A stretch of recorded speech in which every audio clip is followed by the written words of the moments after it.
Welcome, everyone. I'm Wake of Sacred Pathways, your host today for Shaman to Shaman, where we bring you interviews, shaman to shaman, healer to healer, teacher to teacher, with shamanic, earth-based healers and teachers from around the world. As you listen, our hope is that the courage, beauty, and wisdom expressed in these offerings and the unique approaches to addressing individual, community, and global transformation will inspire you to add shamanic healing and exploration to your overall routine of well-being. That you think first of the shaman within you and what skilled shamanic support will enhance your own balance, vitality, and offerings of your gifts to the world. Shaman to Shaman is brought to you by Shamans Directory. To learn more about us, you can visit online at shamansdirectory.com, on YouTube, and through social media at Shamans Directory. Today, I'm honored and delighted to welcome Crow MacKinnon of Shamanic Voyages, an accomplished drummer and drum maker, to share his journey and current practice with us. Crow, welcome to the Shaman to Shaman interview. Good morning, Wake. Thank you. And let's begin with your name. I think it's an engaging name. You've got an archetype behind you. I wonder if you'd begin by telling us about your name and how it influences you. Well, there's a lot of layers to that, but probably the most significant is back in 1975, 76, I did a student teaching at the Institute of American Indian Arts. And that was the first time I had an opportunity to actually sit in a medicine ceremony with Native people. I had my first experience of merging with the spirit animal, and it happened to be the crow. And that was how I was referred to shortly thereafter by them. And it stuck over the years, more with some people than others.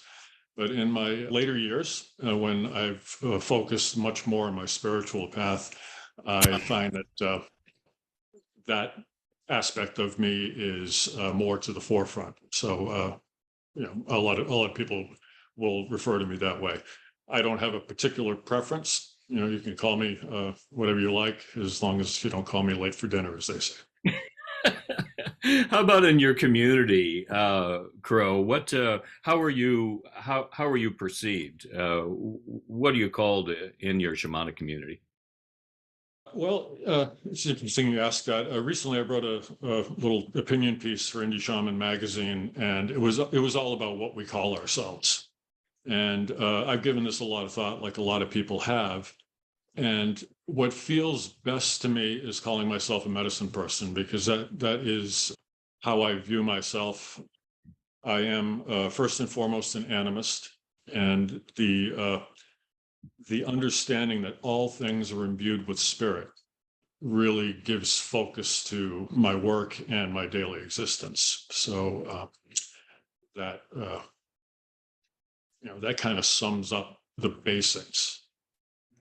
Obviously, shaman is a created term created by anthropologists to describe a certain type of practice, largely in indigenous cultures.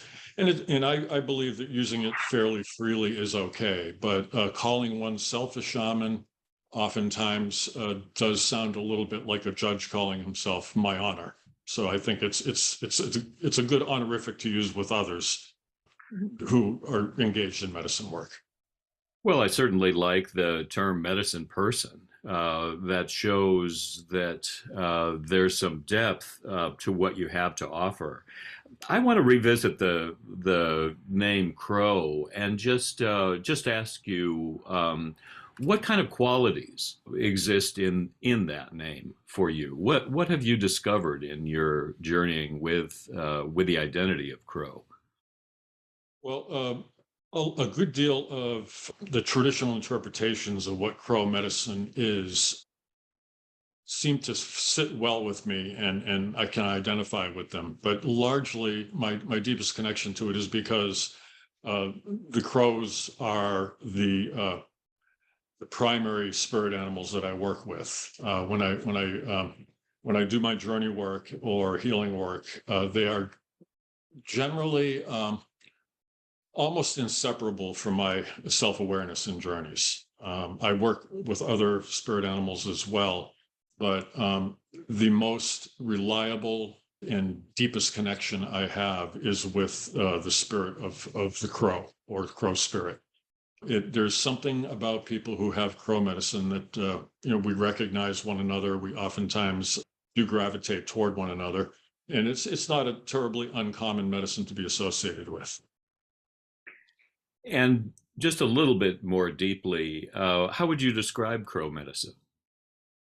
Well, the crow is often identified as being the one who, or one of the spirits that easily transmits itself back and forth beyond the veil.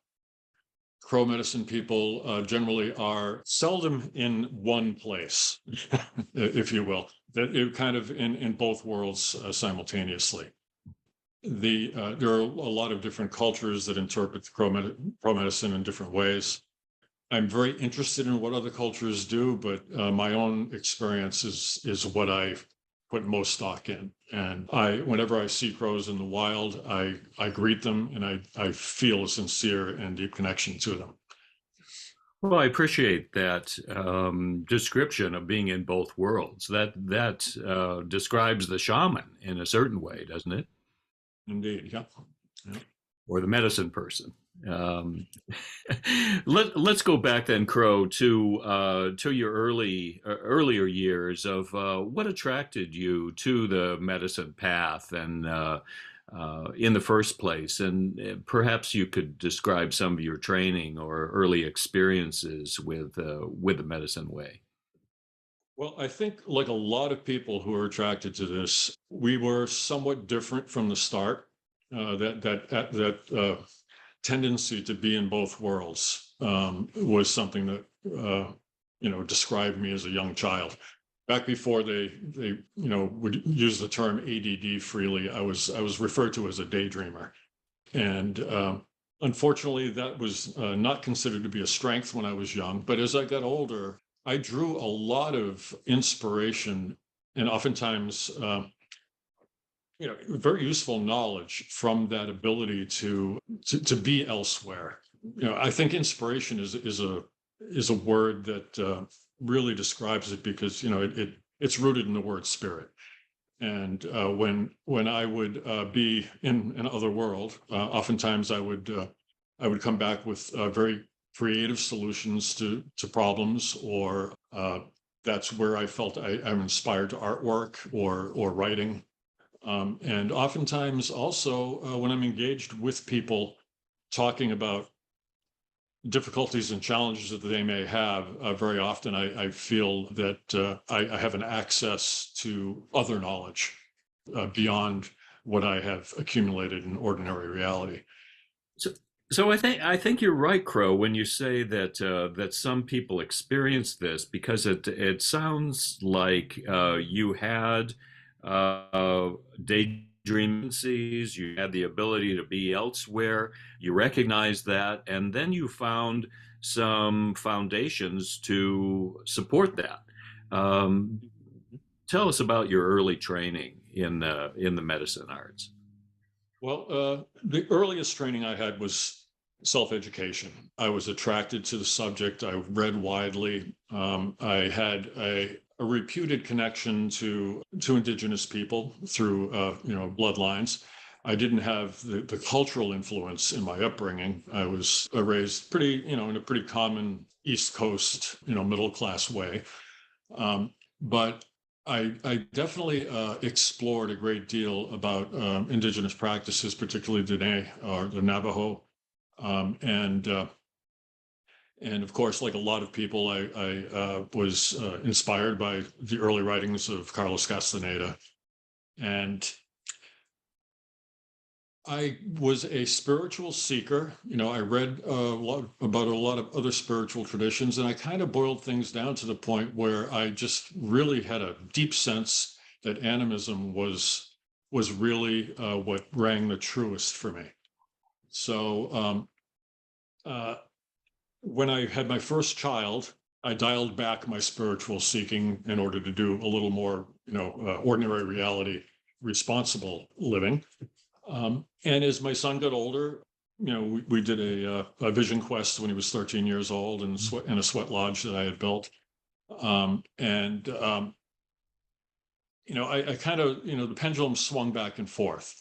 I was able to learn, from many people, eventually discovering Michael Harner and the Way of the Shaman. And Mr. Harner really put a really good spin on shamanism for me. I found a whole treasure trove of things to read and practices to use that really helped to solidify this practice and kind of give it a direction, because I didn't really call it anything before. But becoming a shamanic practitioner felt okay. It didn't sound like too much of a reach for me. And shortly, I'm always gray in this area, whether Michael Harner or Don Augustine came first. It was around the same time. I made a trip to Peru and started working with an Amazonian shaman down there, Don Agustin Rivas Vasquez. The way I got onto his trail was after reading a book called Dance of the Four Winds by Alberto Villoldo. In the Dance of the Four Winds, Alberto talks about learning from Don Ramon Sanchez in Pucallpa and having his first ayahuasca experience. And one of Don Ramon's other students was Don Agustin. So in this group of men that I was involved in sweat lodges with, we decided, or one of us decided to follow up on that.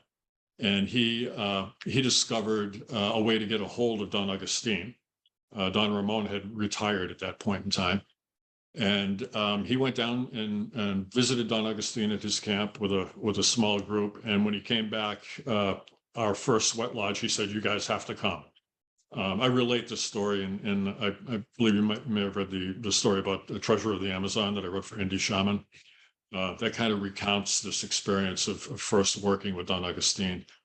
And that was a life-changing event. That changed my medicine walk from being one of a deep interest to one of being fully immersed in. And my identity became inseparable from my medicine walk at that point in time.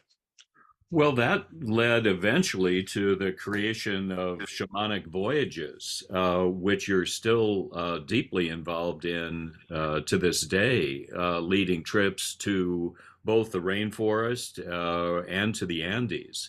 Tell us something about Shamanic Voyages and what that's all about. Well, as you noted, my experience with Don Agustin in the Amazon really planted the seed and was the inspiration for Shamanic Voyages. I always wanted to do that, but it took me many years to finally get around to it. In later years, probably right around 2015 or 16, I started to focus more on the shamanic work. And actually, I happened to go to a talk that Alberto was giving.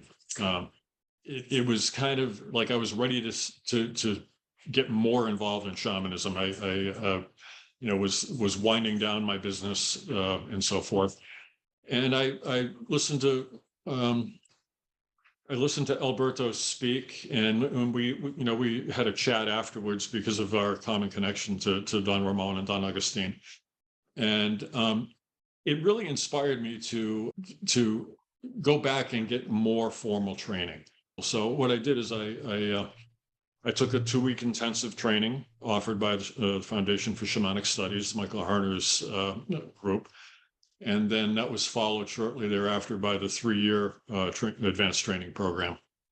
And it was while engaged in that another student and I decided that we would just take a stab at seeing who wanted to go to Mongolia and pull together a trip specifically to discover a shamanic culture that was not not really connected to the one we were in, kind of broaden our knowledge. And that first trip was the inception of Shamanic Voyages as a formal entity. Either just before or just after that trip, I formed a nonprofit corporation, Shamanic Voyages. And the intention for Shamanic Voyages is to be an educational nonprofit that offers spiritual retreats where people have an opportunity to learn about cultures where shamanism is still very relevant and being practiced. So Mongolia was a great place to start because shamanism in Mongolia really exploded after the collapse of the Soviet Union and the reemergence of this very strong tradition that they had had for so long that was finally being able to resurge. And we met some wonderful people, and it just really got my appetite whetted to continue to do this, but in the home of my heart, which is Peru. I worked with friends that I had in Peru to develop an itinerary, and actually one of the people who was on the Mongolia trip came and was part of that trip as well as someone who was in the 3-year program. And it was our first one. We basically were finding our feet into how to develop an itinerary that truly was educational, which is hard to do in the Andes because the Andes is just so overwhelmingly beautiful that it's very easy just to become a tourist. But we did work in ceremonies with shamans or altomasaics and medicine people in Peru from fairly different traditions, a little bit different backgrounds to get a sense of the way that they practiced. We began to get some of the history of the Incas and the culture and how shamanic practice was a very integral part of that very successful culture. And also, learned from particularly one shaman there, Altomasaic, Don Carlos Anibal Muriel, about the pre-Inca culture and how much of the spiritual tradition is lost in the mists of time, and that from one colonization to another, there has been a thread of spiritual practice that has persisted and it has, predated the Inca and survived the Inca, predated the Spanish colonization and continues even today. It was really beautiful. Crow, I wonder if you could tell us a little bit about what's the experience like actually putting your feet on the ground of the trails of Peru, the land, to actually experience the mountains and the culture. What is it like to actually go there? What would you say to someone who hasn't yet visited? Well, I'd like to answer that as a two-pronged answer because it comes to me that way. As an individual, when I first went down there to scout these trips and so forth, a lot of times when I actually got to touch the deep history, to touch a wall or something like that, there was a familiarity and a connectedness that I felt that was overwhelming.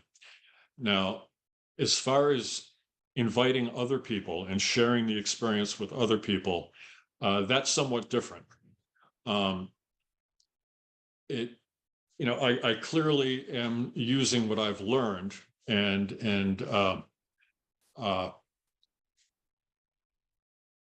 what the way that my individual experience has affected me in sharing these places and these experiences with other people. But also, I am very inspired by watching someone else catch that magic. When I see people connecting and I see them having that aha moment, that just fuels me. And that's really why I do this. It would be far simpler to go travel myself and only be responsible for myself. But sharing this experience with other people really is, I guess it makes me feel like I found my calling. because I really, really enjoy watching how well people connect with the experience and carry it on to other people. Um, I think on the website, which I wrote a really long time ago, I have something like a mission or a vision in there, and it's about sharing practices with other cultures and discovering the commonalities as well as the differences. And that really gives a sense of fraternity with other medicine people, because so far I've had the great good fortune of finding people who are very interested in learning things about outside their culture as well. So it's a really a collaborative sharing experience, and involving other people in that as it's happening is just very, very rewarding. And I know, Crow, that one of your deep passions or callings is to visit yourself and to bring people to the rainforest. Yes. Um, what about that part of shamanic voyages? Well, that part is the part that is closest to my heart. Um, from the first trip, when I began working with Don Augustine, well, just to back up a little, give you a little bit of a story. Don Augustine's granddaughter, Artie, was there. She was 10 years old at the time. And somehow she took a shine to me. She was a wonderful, wonderful little girl. And she was there in the camp as our group was doing the work. And she said that my father is coming to visit and you two will be great friends. Well, there was a prophetic statement, because her father is Viejo, or Augustine Jr., who was known better as Viejo. He and I became very, very close. We shared a vision in real time as we were standing outside in the jungle after a ceremony. And I, on my subsequent visits to Peru, I spent a good deal of time visiting him and staying with his family. And it wasn't just about shamanic work; it was about being welcomed into a family. It was very touching. So we developed um, a friendship that was deep enough where we refer to one another as brothers. Mm. And today, when I take groups to the Amazon, we work primarily with Viejo. Don Agustin now is 98 years old. He still does work, but primarily in the company of his partner, Milena Soto, who is also a shaman. But he is getting on in years. His eyesight is failing, and he's moved to a different level. Uh, um, Viejo and I have been working closely together for some time, and we continue to. At present, March is my month where I'll take a group down. Sometimes it'll be a couple times in a year if circumstances permit. But that's a good time of year for a lot of people. It's after the holidays, before they have to get into the summer and everything. They get a little bit of time to really do this work. It is easy to stay fresh for me. So there are fundamentals that you have to go over at the beginning of every trip. But I do oftentimes have people who are returning for a second, third time. I've one who's one of the board members in Shamanic Voyages now, who will be going back to the jungle for the fourth time with me. So it's a very moving experience for most of the people who go there. Well, I believe you've called it a pilgrimage, really, for people. And just could you give a little context about what might somebody expect to experience, or some of the logistics of going down to the rainforest with you? Largely, the rainforest trip is about working with jungle medicines. Now, I realize that a lot of celebrities have really popularized ayahuasca, and there are ceremonies that you can go to in the United States or Europe and so forth. But I really feel to honor the medicine you really need to go where the medicine is home. You know, we're being welcomed into her home. We're not tearing her away. And the way that we operate our trips is that we prepare before leaving with a diet, where traditionally there are certain types of foods that are avoided. Some for physical reasons, because it'll make it easier for you physically to enter this experience, and some for spiritual reasons. Oftentimes, when people begin a pilgrimage, they begin by fasting. And that's part of why we have our pre-trip fast. The focus that you bring and the intention that you bring to this experience is largely going to determine how successful and rewarding it's going to be for you. You know, as the old adage says, you get out of it directly in proportion from what you put into it. So we invite and encourage people to prepare ahead. When we first arrive, we spend a day in Iquitos to just kind of pause in the culture. And then we head upriver for our first day in the camp, and we're welcomed with an herbal bath. The herbal bath is made from medicinal and aromatic plants right from the direct environment, and it's poured over us. And the purpose of this is for us to change our scent and to, in a way, be physically altered by the environment itself. Some of the herbs there are medicines that we'll be working with in greater depth later. But that first ceremony is really like a welcoming. And then that first evening, we have what's called a huitol ceremony. Now, huitol is a small nut. It's about the size of a walnut, and almost the same appearance too. It's got a thick skin on it. And you grate it down into a pan and add a little bit of water and mix it up, and then apply it to your skin. It's clear when you apply it, but there's a reaction that takes place over the next several hours where your skin is turned deep blue-black. Oftentimes you'll see pictures of indigenous people in in the Amazon that will have decorations. Sometimes they look like tattoos. Oftentimes that's huitol that's being applied. It's not like henna that will wash off. This actually will dye your skin, and it'll take probably about 9 or 10 days before it comes off. Now, the reason that we put it on our skin, and this is from Don Augustine's first teaching, is that we put it on our hands and face primarily. And that is because that is the place where our 5 primary senses are located.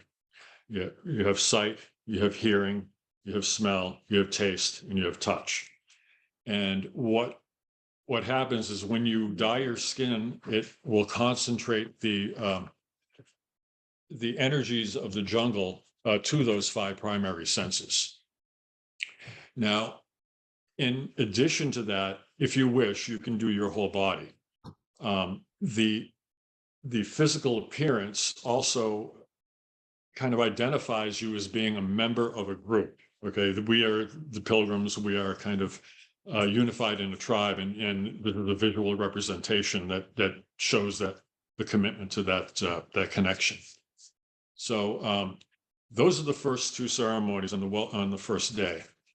The second day is the purification ceremony of Ohe, and Ohe is a purgative that is used commonly by the people in the jungle for parasites, and much like a wide spectrum antibiotic as well. It really fights a lot of infections, but parasites are the primary one because the healing is instant.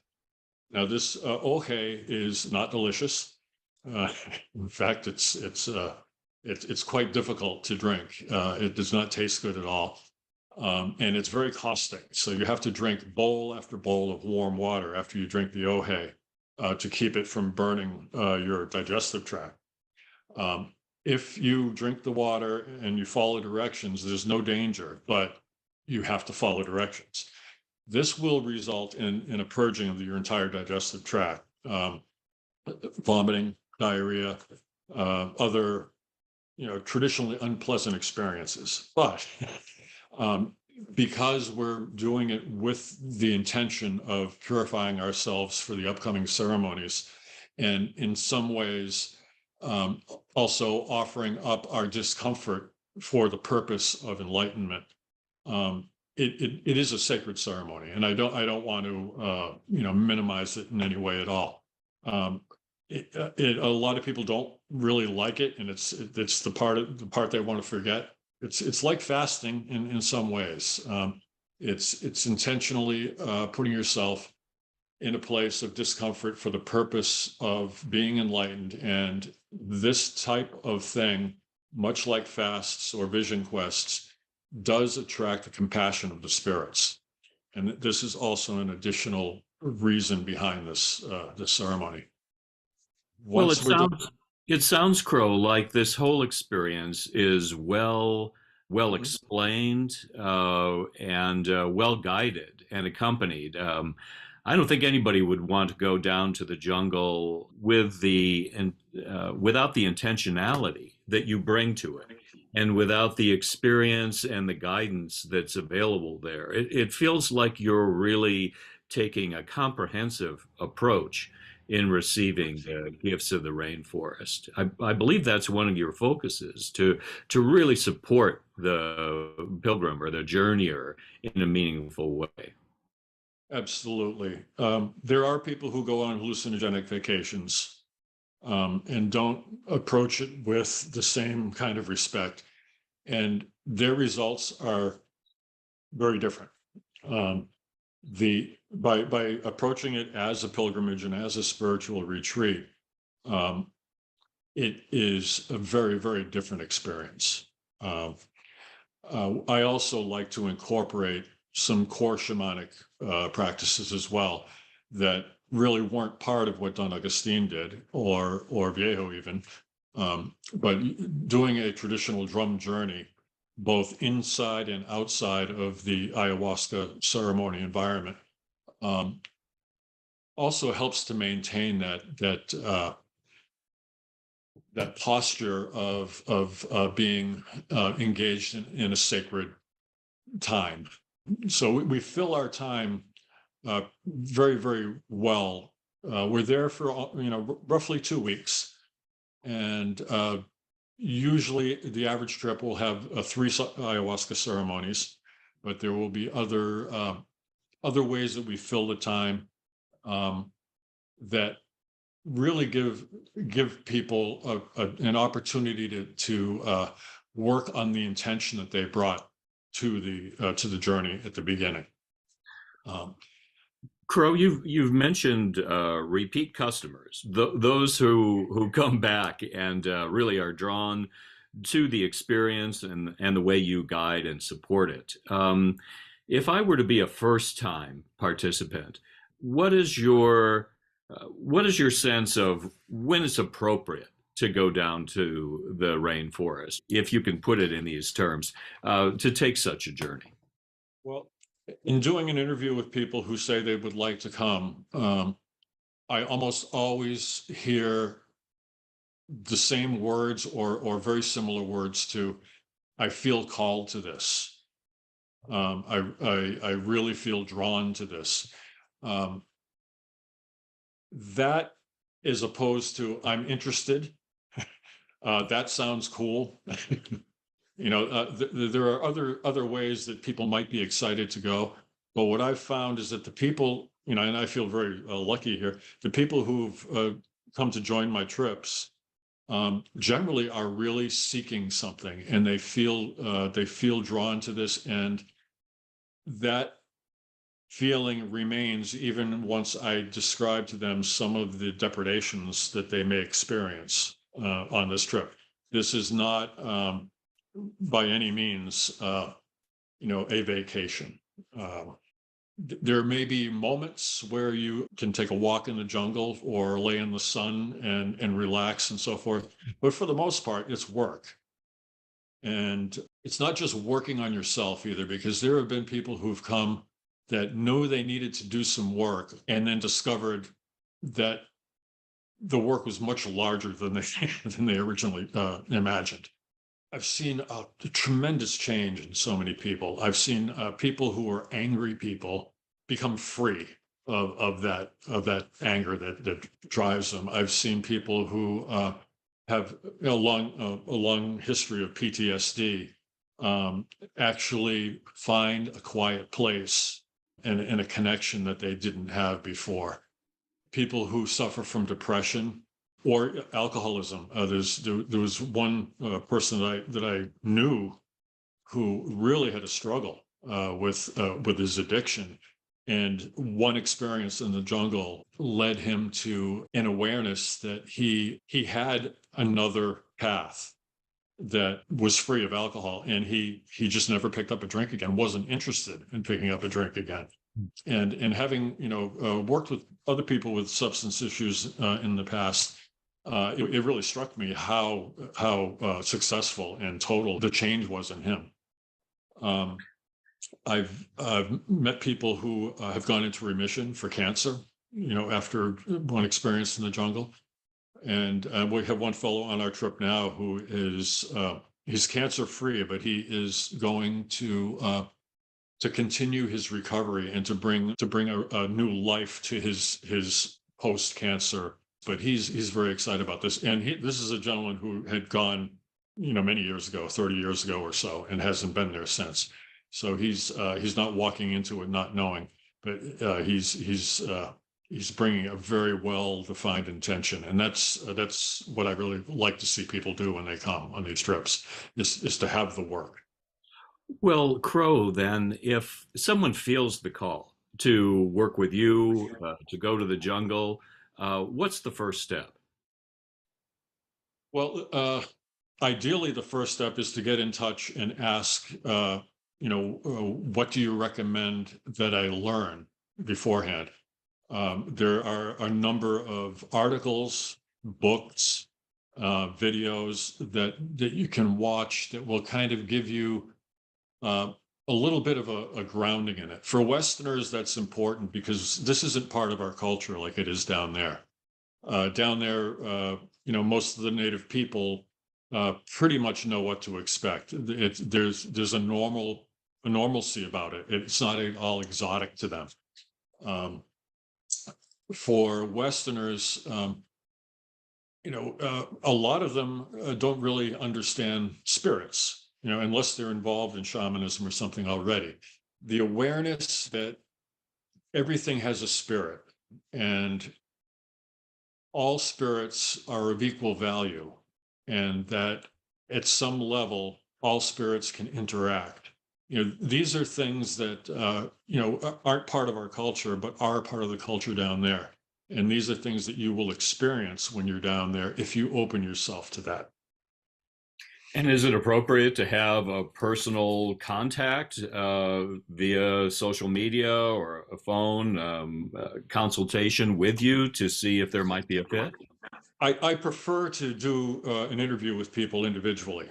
This trip, I had somebody who signed on like the day after the deadline, so we didn't have the chance to do a lot of that. But I know that there's another shaman that this person works with. I know her very well in Germany, and know that he comes well recommended. So there's that. Yes, like I said before, you get out of it what you put into it, and the more that you prepare yourself ahead of time, the more fully you can embrace the experience when you get there. Every sane person is going to bring some level of trepidation to this experience because it is not a cakewalk. One of the things I like to do, aside from let people know what's coming, is also to let them know how well they are going to be supported there. Viejo and Nina and myself, and to some degree, some of the other people who work in the camps, we have a very well honed skill to detect when people are in distress. And if that's the case, we know how to respond to that. That is very important, that people know that they're going to be supported, that they know that we are going to have our eyes on them and we're going to keep them safe, and that we're not going to just cut them loose after they've had the experience, trying to pull it together for themselves. After every ceremony, we have a debrief. People share their experiences. They can ask the questions that they were left with, and hopefully receive useful answers. And they also get the opportunity to listen to other people share their experience, which can really enhance what they themselves had just been through. So that's those are the reasons I really like to do some preparatory work before going down there. And another important aspect is at the very end, reviewing what was your intention. Did you feel that you made inroads to accomplishing what you set out to do? What remains? What do you feel is your next steps? Questions like that. So each individual who's part of the group has an opportunity to speak with Viejo, Nina, and myself before they leave, and they have the confidence that what they say will be held just in that room and not shared with anyone else. And they can speak as freely as they need to. So these are all things that I think are really important to offer in this type of retreat. There are other retreats out there with varying levels of support and comfort. We score high on the support part, maybe a little bit lower in the comfort part, because it is like summer camp. It's not super comfortable. Some people who choose to be on a dieta or sign a dieta will continue a fairly strict diet for a good portion of the time they're there. That's another whole discussion and another whole experience as well. I don't know. I've never had anybody complaining for lack of comfort, but we're out there a little bit, and we hope to go even deeper into the jungle in the coming years. We're trying to rebuild Viejo's camp that's further away from town. Well, Crow, I'm so pleased that you're willing to share some of the intensity and some of the experience of voyage or a pilgrimage like this, and it feels really like a well-supported immersion, not only into the plant medicine but into the jungle and rainforest itself. I wonder if we might spend a few minutes talking about one of the other passions I'm aware of, and you've mentioned it in our discussion so far, and that is the drumming aspect and drum making. I understand that if someone was interested in learning more about drumming or crafting their own drum, that you could help in that regard. Yes, I love bringing drums into the world, and I love sharing that experience. The drum, I worked with the drum before I met Michael Harner, but Michael Harner really instilled a real appreciation for the power of the drum, not just as a spiritual tool, but also a little bit of the science behind it. Sonic driving at the range of around 4.5 hertz does induce people to go into a theta wave brain state. And that is similar to a dreaming state, but you're awake during the drumming. So this is a really good way to have the shamanic journey experience with sonic driving. So I love to talk about that with people as they're building their drums. They get to know that there is an ordinary reality aspect and a non-ordinary reality aspect to their relationship with the drum. Making it in a sacred way being very mindful and honoring of the creatures, both plant and animal, that have made a sacrifice to become this new thing, is important. We use sage to purify the physical environment when we're doing it. And we actually do a few journeys. If people haven't done drum journeys before, they have an opportunity to actually do some drum journey work during this workshop, which is generally a weekend. We make the drum on the first day. The second day, if environmental conditions are good, people will be able to hear the voice of their drum the next day. If it's really damp, they might have to take it home a little bit flat, but they generally will come into their voice in a short time. I understand that's another aha moment for you, Crow. Oh, I love the drum workshops, particularly when you see the skeptic get it. The people who think that not necessarily isn't this going to happen, but more often, I don't know if this will happen for me. I'm not very good at visualizing. Sometimes the first journey they try, it doesn't really work that well for them. They don't see anything. They might be hoping for something and getting something different. But almost without fail, before the workshop is over, people come back with something that surprises even them, and they realize that yes, they can access a mental spiritual state through drumming that they had not experienced before. Oftentimes, people who come to these are already seasoned drummers, and they are there mostly so they can develop a personal relationship with their drum, to be the ones whose hands have crafted it themselves, and all of that. I just love seeing people's responses. The aha moment is just a wonderful thing to share. In fact, last summer we had two 9-year-old boys come to a drum making workshop, and even I had, wondered about the journey aspect of it, with people so young. But both of them came back with very significant journeys, and made wonderful drums, to boot. Well, I'm wondering, Crow, in terms of developing one's own personal medicine, is drumming an essential part? Is that important? Can you be a medicine person without a drum, or is it essential in some way to developing one's own personal relationship with the natural world? I wouldn't want to use the word as absolute as essential, but almost. The drumming through sonic driving, or not drumming, but journeying through sonic driving, can also be done with a rattle. It can be done by hitting two sticks together. These are cultural practices that people have. There are times when I find myself inclined to do a quick journey, and I just tap my sternum at the same shamanic cadence.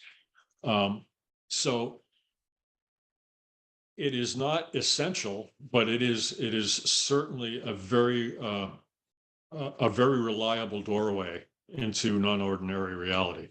Much like the medicine is for some people, the drumming is not used at all by some people who work with medicines. There are many different doorways: prayer, repetition, mantras. These are all things that share some aspect with sonic driving because of the repetition, and breaking through the veil into non-ordinary reality.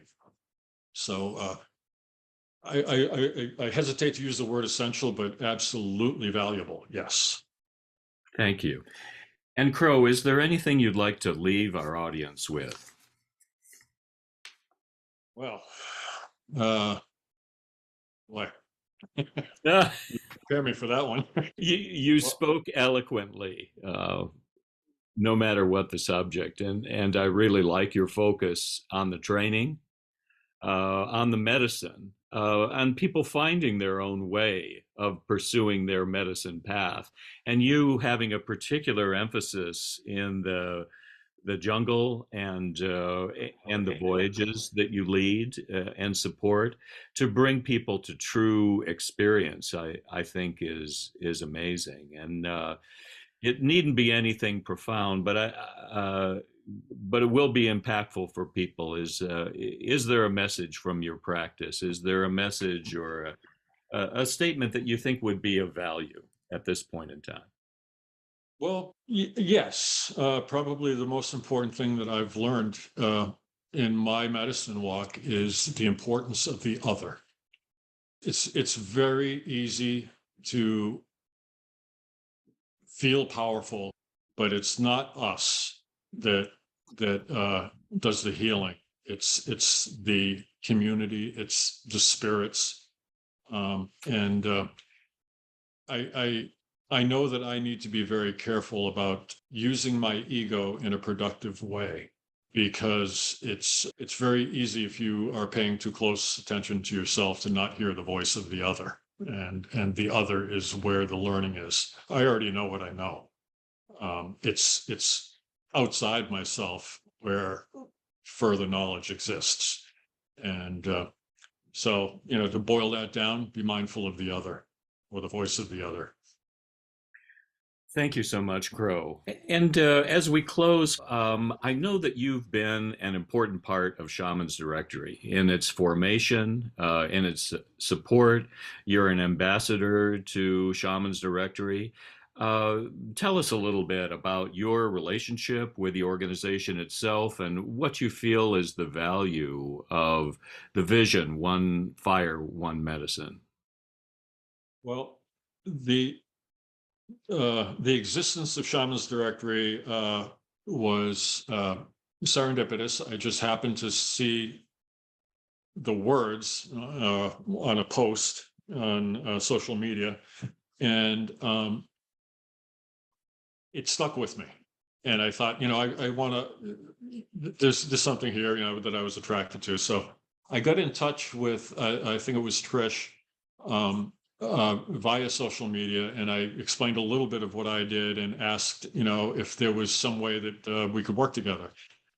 This idea and this vision that was put forth is one that I can fully support, and I really.